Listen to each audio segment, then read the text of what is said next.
नाहिद खान साहबा, सफदरबाजी साहब, बहुत शुक्रिया आपने हमें इस प्रोग्राम में लाइव ज्वाइन किया। आई अंडरस्टैंड आपकी सियासी एसोसिएशन नहीं थी बेनज़ीर भुट्टो साहबा के साथ, सिर्फ आपने ज़िंदगी उनके साथ गुजारी, आपका ओढ़ना बिछूना, जीना मरना कमिटमेंट्स की हद तक उनके साथ था। तो आज एक इमोशनली हैवी दिन है, तो मैं आपका शुक्रगुजार हूँ कि आपने वक्त निकाला हमारे लिए। नाहिद खान साहबा, अगर मैं आपसे पूछ पाऊँ, एक इमोशनल सा सवाल है कि आप बेनज़ीर भुट्टो साहब को कितना मिस करते हैं? तलत मिस तो एक छोटा सा लफ्ज़ है। मिस उसको किया जाता है जिसको इंसान भूल जाए, वो कभी भूलती नहीं है। जिस तरह पाकिस्तान के अंदर जैसे जैसे पॉलिटिकल टर्मोइल बढ़ता जा रहा है, वैसे वैसे उनकी बातें, उनकी सोच, उनकी फ़िक्र जो है उतनी ज़्यादा याद आती है कि काश वो आज ज़िंदा होती तो पाकिस्तान के अंदर शायद सूरत हाल बहुत मुख्तलिफ होती। क्योंकि मैं वेरी ऑनेस्टली आई फील कि मोहतरमा बेनज़ीर भुट्टो साहबा के जाने का नुकसान सिर्फ पाकिस्तान पीपल्स पार्टी को नहीं हुआ, बल्कि पाकिस्तान के लिए ओवरऑल इतना बड़ा नुकसान हुआ है कि एक नेशनल लीडर जिस लीडर का कनेक्ट पाकिस्तान के गरीब आवाम के साथ, पाकिस्तान के डाउन ट्रोडन के साथ, जिनकी सोच पाकिस्तान के गरीब आवाम के लिए थी, आज वो कनेक्ट ख़त्म हो गया है। ठीक है, नैरेटिव भी लोगों ने बना लिए, लोगों का क्रिज्मा भी है, लोगों के कल्ट भी बन गए, लेकिन जो कनेक्ट होता है लीडर का, किसी पॉलिटिकल लीडर का, अपने कारकुनों के साथ, अपने आवाम के साथ, अपनी सोच को लेकर आगे चलना, वो आई एम सॉरी, वो मैं बहुत मिस करती हूँ। और यही सूरत हाल जब मुझे नज़र आती है पाकिस्तान के अंदर, मुझे अजीब किस्म की मेरी यानी परेशानी का मेरा कंसर्न है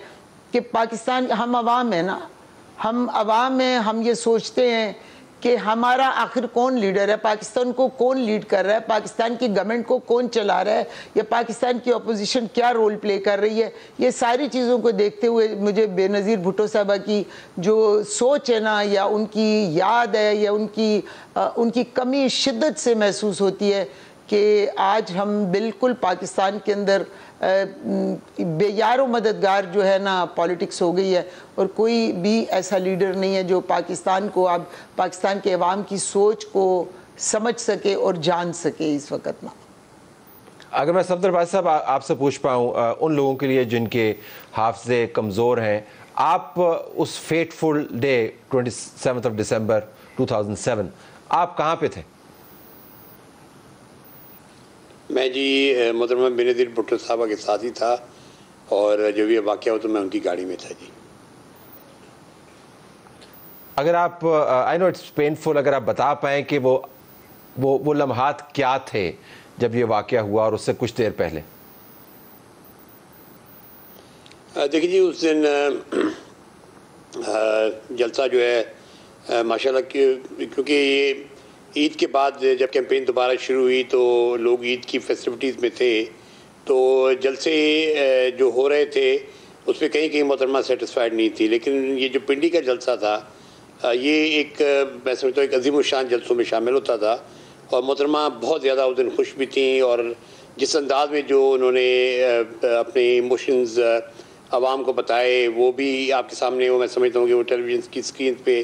चले, और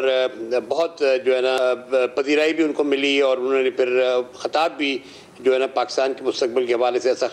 ख़िताब किया जो मैं समझता हूँ कि एक यादगार तकरीरों में से है उनकी। और जिस अंदाज में उन्होंने पाकिस्तान का केस प्लीड किया, टेररिज्म के ख़िलाफ़ बात की, और स्वात में झंडा लहराने की बात की, उससे एक अंदाज़ा था कि जो उनकी वो मुस्तक़बिल के बारे में पाकिस्तान के हवाले से क्या सोच रही हैं। तो वो सारे उस अमल के अंदर एक बहुत बड़ी पजीराई थी उनको आवाम की तरफ से, जिस पर यकीनन वो खुश थी। और जलसे की जो तादाद थी, माशाल्लाह लोगों की जो तादाद थी, वो भी उस दिन जो है ना बहुत ज़्यादा थी। और उसके बाद जब जलसा ख़त्म होता है तो वो अपनी गाड़ी में आई, और गाड़ी में चढ़ने के बाद जब वो बाहर निकलती हैं तो एक बहुत बड़ी तादाद लोगों की जो कि जलसगाह से बाहर निकल रहे थे, वो जब सामने आए तो गाड़ी को जो है ना काफ़ी स्लो डाउन करना पड़ा, और फिर उनके नारे, और उसमें उन्होंने फैसला किया कि जी वो उठ के उनको वेव करती हैं। उससे पहले गालिबन वो मियां नवाज शरीफ साहब से भी बात करना चाह रही थी, क्योंकि उनके जो हमला हुआ था उनके कॉन्वॉय पे उस दिन जो इतलात मिली थी, लेकिन अनफॉर्चुनेटली उन्होंने उस वक्त वो बात नहीं कर सकी और वो उन्होंने मुझे कहा कि सफदर हाउ अबाउट सम नाराज़, ये कह के माइक मुझे ख़ुद पकड़ाया और ख़ुद जब ऊपर उठी तो मुस्तकिल जो है ना वो जी भुट्टो और जिंदा है, भुट्टो जिंदा है, जिस किस्म के नारे थे उनका जवाब भी दे रही थी और बहुत हद तक जो है ना वो रिस्पॉन्सिव भी थी और इसी तरह आवाम भी थे। और आहिस्ता आहिस्ता जब हम आगे बढ़ रहे थे तो उसके बाद एक तरफ से ये फायरिंग हुई और उस फायरिंग के नतीजे में मोहतरमा जब नीचे आई तो उनका काफ़ी खून जो था वो जब वो गिरती हैं अपने नाहिद साहबा की गोद में तो वहाँ उनका काफ़ी खून भी निकला और साथ ही जब वो फायरिंग हुई तो उस वक्त जो है धमाका भी हुआ। तो उस धमाके तो आप अगर मैं कथा कलामी कर रहा हूँ सिर्फ आप सिर्फ ये जानने के लिए कि आप ये फरमा रहे हैं कि जब फायरिंग हुई तो उनको ज़ाहिर गोलियां लगीं और उसके बाद वो गिरी। देखिए मैं और उसके साथ ही फिर वो फायरिंग लेफ्ट साइड से नहीं, फायरिंग उनकी क्योंकि लेफ्ट साइड से थी और जब बाद में जब उनका जो वुंड देखा गया वो राइट साइड पे था तो लगता ये है कि वो फायरिंग उनको नहीं लगी, लेकिन ये जो धमाका हुआ, धमाके के नतीजे में जब वो नीचे आती हैं तो अब ये यहाँ पे क्वेश्चन होता है तरत के जो तरीक़ेकार इख्तियार किया जाना था इन्वेस्टिगेशन का या पोस्टमार्टम का, वो गालबन इख्तियार नहीं किया गया और हमें आज तक ये नहीं पता, बावजूद इसके स्कॉटलैंड यार्ड की एक रिपोर्ट अपनी जगह मौजूद है, लेकिन ये चीज़ नहीं पता लगती कि जी वो जो कॉज ऑफ डेथ जो था वो कौन सा वुंड था उनका। तो ये सारी चीज़ें ऐसी हैं जो कि मैं समझता हूँ कि अल्टीमेटली पार्टी की जो गवर्नमेंट आई तो 31 मार्च के बाद तो ये सारी चीज़ें इन्वेस्टिगेशन में आनी चाहिए थी, लेकिन अनफॉर्चुनेटली एक फरोई किस्म की इन्वेस्टिगेशन हुई और उसके अंदर वो अवामिल जो थे जिसके वजह से ये मौत वाक़ हुई वो भी सामने नहीं आए, जो कातिल जिन पर इल्ज़ाम लगा वो भी बरी हो गए और आज जो हाई कोर्ट के अंदर अपील पड़ी है वो भी जो वैसे की वैसी पेंडिंग पड़ी हुई। जी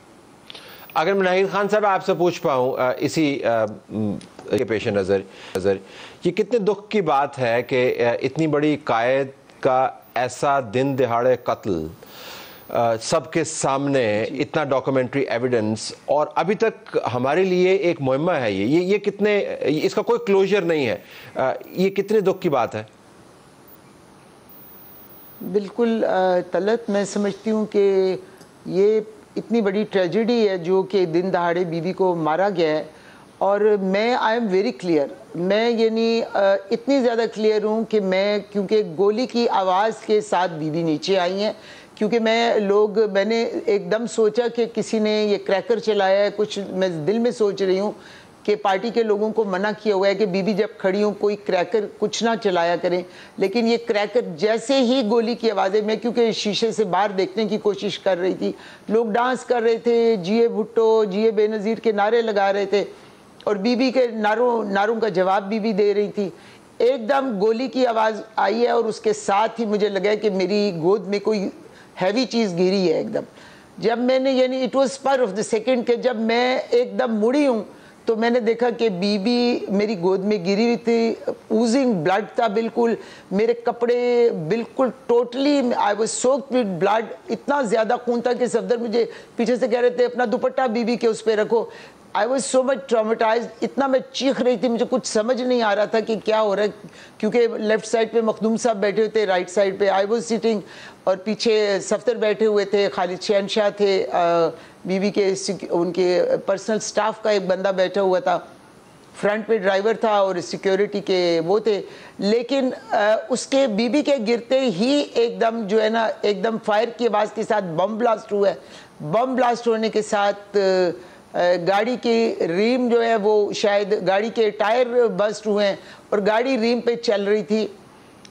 हम रश कर रहे थे टू हॉस्पिटल के इनको नियरेस्ट जो भी हॉस्पिटल है उधर लेके जाए, because left side was block, हमारी गाड़ी राइट साइड पे टर्न थी, तो हम वी वर गोइंग टूवर्ड्स मरी रोड। हम जब मरी रोड पे गए हमारे पीछे कोई गाड़ी नहीं थी, there was nobody behind us. हम बीबी का इतना ज़्यादा ब्लड था कि वो निकल था। हम रश कर रहे थे जब हम सेंट्रल गवर्नमेंट हॉस्पिटल के पास पहुंचे जो कि अब बेनज़ीर भुट्टो शहीद हॉस्पिटल है, उसके करीब जब हम लेफ़्ट साइड पे थे तो जैसे गाड़ी को हम टर्न लेने लगे, यू टर्न मोड़ने के लिए, तो गाड़ी रुक गई। ड्राइवर ने कहा कि गाड़ी नहीं चल सकती, इसके सब टायर जो है ख़त्म हो गए हैं। फिर आप ये यकीन करें कि इट वाज एम्प्टी रोड, बिल्कुल सड़क पे कोई भी चीज़ नहीं थी। We were carrying her body. हम उनको टैक्सी के इंतज़ार में थे कि कोई पुलिस की गाड़ी नहीं थी, कोई इंसान नहीं था वहाँ पे कि हम किसी की गाड़ी में बीबी को, कुछ भी सड़क पे नहीं था। हमने बीबी की डेड बॉडी को हाथों पे जो है ना उठाया हुआ था सबने, और हम टैक्सी के इंतज़ार में थे। और टैक्सी पीछे से एक गाड़ी आई जिसमें डेट वाज पजेरो। बाद में पता चला वो शहरी रहमान साहब की गाड़ी थी। उनका ड्राइवर ने समझा कि वो शायद हमारे साथ है, वो गाड़ी पीछे लेके आ गए, वो शायद कहीं किसी और के साथ चली गई थी। हमने उस गाड़ी में बीबी को शिफ्ट किया। We took her to the hospital, across the road hospital था। There was no senior doctor there, सिर्फ जूनियर डॉक्टर्स थे। वो जूनियर डॉक्टर ने जैसे ही देखा, उसको पहले पता नहीं लगा कि किसको लेके आए हैं हम। उसने मुझे देखते एकदम कहा कि जी इनके सर को हिट करती हुई इनका ब्रेन बाहर निकाल दिया है गोली ने। मतलब उस वक़्त उसने जो मुझसे बात की, लेकिन फिर उन्होंने उसी वक़्त उनको शायद सडनली दे रियलाइज्ड कि बेनज़ीर भुट्टो साहब, उन्होंने उसी वक़्त सीनियर डॉक्टर्स को बुलाया। वो डॉक्टर जो उस वक़्त थे, डॉक्टर तसद्दुक। तो आपके ज़हन में कोई अभाम नहीं है जो आपने वाक़यात विटनेस किए हैं, वो उनकी तफसील के पेश नज़र आप बिल्कुल क्लियरली ये बता रही हैं कि she was killed by the bullet, और बेसिकली धमाका उसके बाद हुआ टू एलिमिनेट एविडेंस और create confusion. I am very sure, I am a personal witness to it कि बीबी कोई गोली की आवाज़ के साथ बीबी नीचे गिरी है। बीबी कोई, मुझे बम बाद में ब्लास्ट हुआ है इसमें मैं 100% श्योर हूँ कि बीबी गोली की आवाज़ के साथ नीचे गिरी हैं और बम बाद में ब्लास्ट हुआ, क्योंकि बम जो ब्लास्ट हुआ उसके वो छोटे छोटे जो टुकड़े हैं वो हमारे हाथों पे भी लगे, मखदूम साहब को भी लगे, सब। लेकिन वो इस तरह थे कि ना होने के बराबर, जैसे हमारा खून ऐसे जैसे कोई वो खराश आ जाती है। It was like this. लेकिन बिल्कुल आखिर में अगर आप मुझे इजाजत दें, मेरे पास वक्त की कमी है, वरना मैं तो आई कैन डू, मैं इसके ऊपर 2 घंटे की ट्रांसमिशन भी कर सकता हूं। सफदर साहब, अगर मैं आपसे एक सवाल करूं, आप मुझे 30-40 सेकंड में जवाब दीजिएगा। आप पीपल्स पार्टी में क्यों नहीं हैं और GDA के सेक्रेटरी जनरल क्यों हैं? देखिए, तलब बात ये थी कि जी हमने 2 पोजीशंस ली हमने पार्टी के अंदर। एक ये कि मोहतरमा बेनज़ीर भुट्टो साहबा की जो डेथ है उसकी इन्वेस्टिगेशन होनी चाहिए प्रॉपरली। अगर आप इसको कल्मिनेट नहीं करेंगे तो ये पार्टी के लिए बहुत ज़्यादा नुकसानदा होगी। और दूसरा हमारा ख्याल था कि ज़रदारी साहब बहैसियत कायद, वो उनके स्टेचर नहीं है जो भुट्टो साहब मोहतरमा का था, और अगर उन्होंने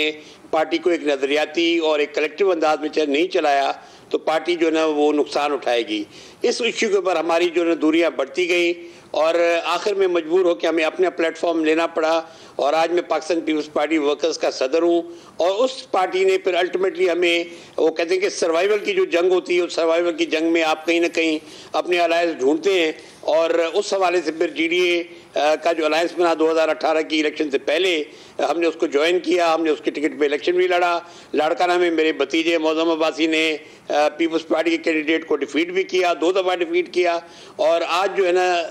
जो GDA की क़यादत है वो ये समझती है कि जिस चीज़ को हमें आगे बढ़ाना चाहिए। तो मैं बहैसियत पाकिस्तान पीपल्स पार्टी वर्कर्स के सदर के I have to leave it there. बहुत शुक्रिया।